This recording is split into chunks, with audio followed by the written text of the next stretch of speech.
Guys, and welcome back. I hope you've all had an amazing holidays, great Christmas, and enjoying the new year. The Y62 has gotten a few goodies.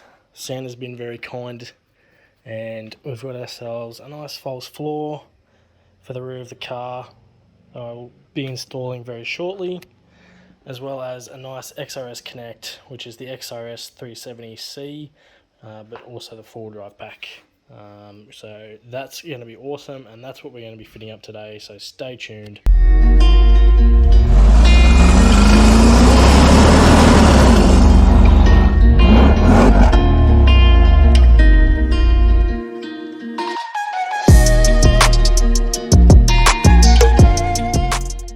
A few different ways that you can mount an aerial to a Y62. This is a bonnet bracket, which is what I'm using. I've just painted it up black just because I wanted it to be nice and protected. It just looks a heap more stealthy in black than the bare metal that it came in, so I've just painted it up. I'm letting that dry, so that's looking nice. Of course, there's your typical mounts that can go on your roof rack or on your bull bar as well. But let's have a closer look at the XRS 4-wheel drive pack. So this is rather expensive, but it's definitely well worth it. GME is a fantastic brand, and they make really great quality products. Alright, so we've got our 2.1 dBi antenna, perfect for the sort of terrain that I'll be driving in. Close, hilly terrain, not so much over long distance, which is what this is designed for. So the shorter the antenna, obviously the more close range it is, whereas the longer ones are more line of sight with a direct sort of travel of the radio signals, whereas a smaller antenna like this one is a more balloon shape that is a lot closer, better for shorter terrain, but doesn't have necessarily the distance. So mounting this one somewhere high-ish will definitely get you the best benefit of it. Under here we have our little sort of accessories. We've got our power connector with a inline fuse, which is great. We've got a few little guides here. There was a sticker in here as well that I've taken out. You have your antenna cable, which feels really good, high quality as you would expect. You also got your handpiece here, nice feeling cable again, and there's your handpiece. Now this one is the magnetic clip one. You don't have to worry about slotting it in. It's all magnetic with double-sided tape as well, which is really good. You also have your pass-through connectors here as well, which we'll definitely be using in the patrol. You've got your extension here, so you can extend, wherever you want to actually put the unit, you can extend it to reach where you want. Metal mounting bracket here, which seems to be a toolless one, which is pretty cool. We'll check that out a bit later on. I don't know what you got in here. Oh yeah, it's just more of your connections and that sort of thing. Got your Allen key here, more connector style stuff. If you want to use a different antenna. And here's the actual unit itself. Aluminium sort of feeling makeup of it. Obviously really great quality, made in Australia, so you know that this is built to last. Really nice setup, and will work fantastically in the patrol. So let's chuck the bracket on, we'll chuck the antenna on, and then we'll go from there. Alright, so they're a 13mm nut on here, and that's where your bracket will go. So it'll stick out like that, and your antenna will obviously come out here. It's not really ideal because it's near a metal snorkel. It's really not the best place to be mounting antenna. There's a heap of variables and things that go into antennas. They're very temperamental things that are very particular about how and where they are mounted. It's not the best place, but it'll definitely work, and you won't have too many dramas with it, but it's not ideal, and you will not get the best performance from having it here. It is a lot better on the roof, with no interference. Great line of sight, and it has plenty of coverage across the car. Whereas if it's here, the signal is going to bounce around off all these things, and there could be potential for interference from the snorkel. But we'll see how we go, and I'm sure it's not going to be too much of a drama. But very simple installation. You just undo these 2 bolts here for the bonnet bracket, 13mm as I mentioned, and you just slip the plate in and she's good to go. Alright, so let's move on to installing the antenna and routing the cable. So you'll get this little protective base over the bottom thread of the antenna. This is to be discarded, so you'll have to unroll the whole length of cable, remove that bit, and you'll obviously keep the nut and the spring washer as well. So there you go, that's now removed. We've got the bolt and the spring washer still on, which is what you want, and everything is unraveled, ready to be passed through the firewall. So you can mount your antenna first, which is probably a good way to do it, because then you know how much of the actual cable you can use. So we're going to mount that. We're going to see how we go. It's on a bit of a weird angle, but we'll see if we can do it as it is. Otherwise, we might have to lower the bonnet down and do it that way. Alrighty, so there it is, just loosely mounted up. As you can see, that's where it's going to be sitting, obviously with the bonnet closed. It'll look quite good. We'll have to get a spanner on that a little bit later and just tighten that nut up, but it sits there pretty decently for now, which is all it needs to do whilst we route the cable. So that's the next thing. We need to find a grommet somewhere in the firewall to be able to pass the cable through, and you should probably lube up the cable as well with some WD-40 or something like that before you pass it through, just to make it a little bit easier. You can also tape up the end of your connector here with a bit of electrical tape, just to stop it getting caught on anything or ripping off anything on here, just as you pass it through, just for a little bit of protection. So I'm just going to get a little bit of tape, just tape that up, and it'll make it a little bit easier for us and a bit safer too, so we don't rip anything off, which would be a big shame. So we'll find a grommet and yeah, we'll try and pass it through. Right, so I've taken the majority of this part of the car apart, because there is a little grommet for all this body harness here.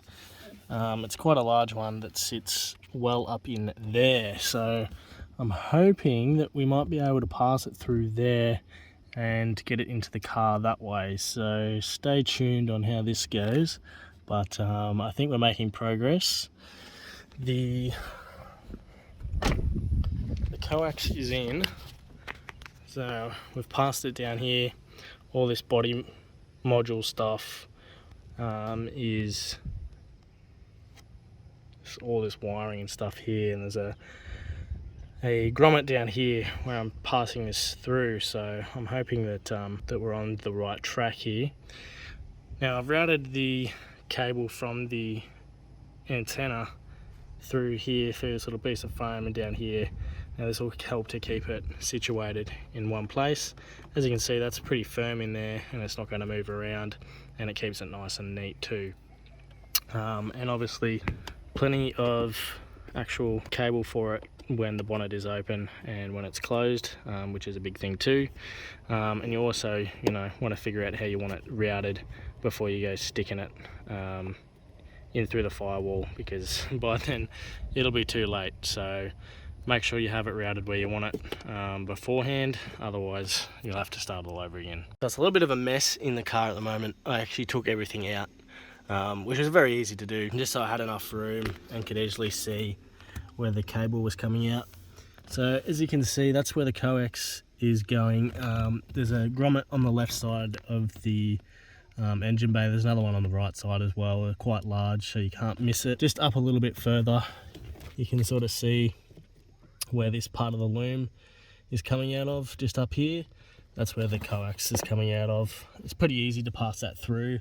Can be made easier with a piece of wire or something like that, although it's just easy enough to do it without, so it wasn't too much of a drama.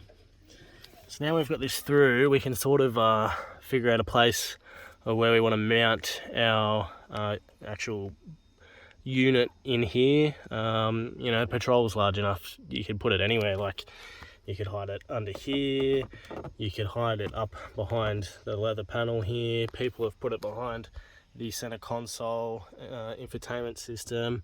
I think somewhere in the glove box area would be pretty good. We'll put all this back together sort of loosely and sort of see where we would like to put it, but there's plenty of space, that's for sure. The 370C has a toolless design for its bracket, so it just slides in like this, which is pretty cool, which means it's an even easier install than what it is.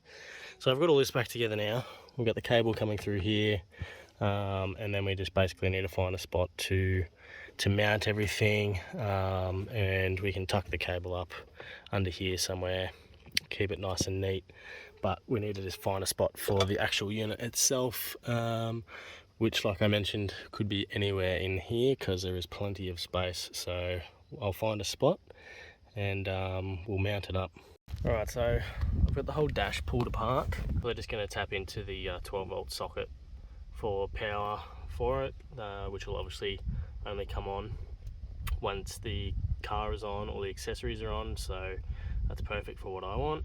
Also, to remove these switch blanks, very easy. Just get yourself a flathead screwdriver, get in behind them, pry them out. Very simple, very easy to do, and they come out no dramas at all.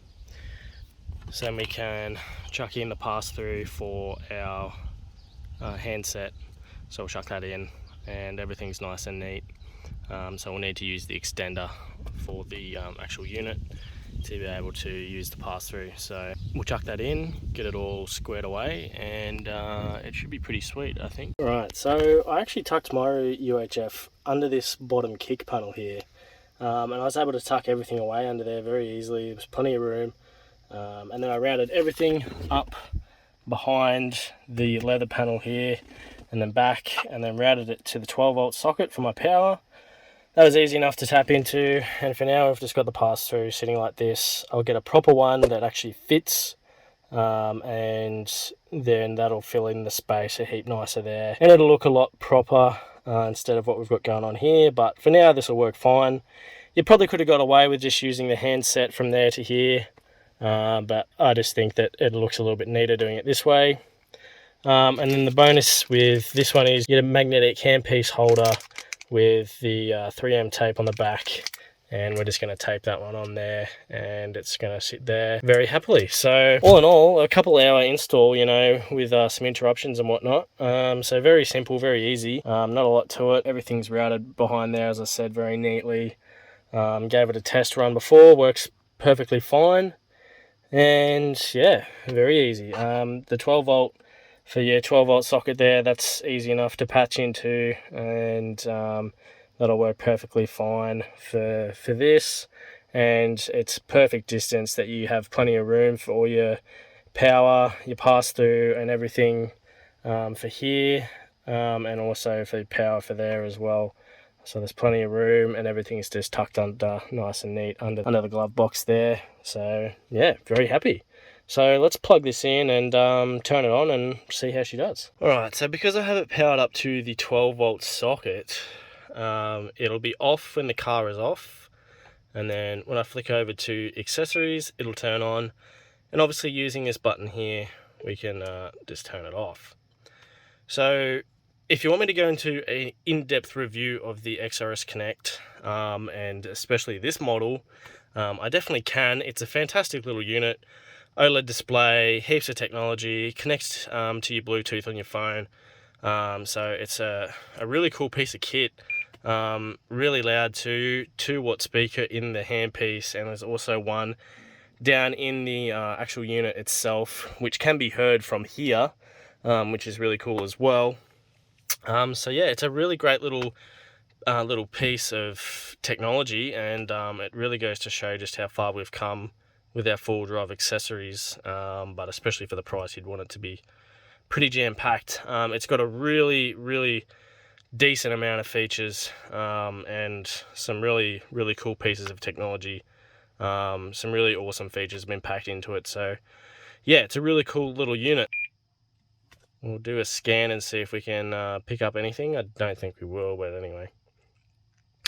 So yeah, really happy with how the install went. Very easy, very simple. Yeah, for me, obviously I just tapped into the 12 volt for power, which was easy enough.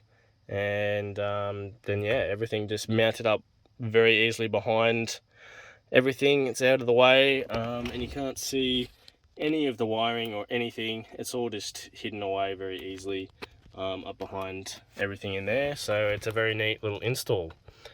So thank you very much for watching, guys. I hope you've gotten something out of today's video. If you have any questions or any queries, please let me know down in the comments below and I'll be happy to answer them for you. Like always, guys, stay safe out on the tracks. Make sure you like, comment and subscribe if you haven't already. Very much appreciated if you do, and we'll catch you at the next video.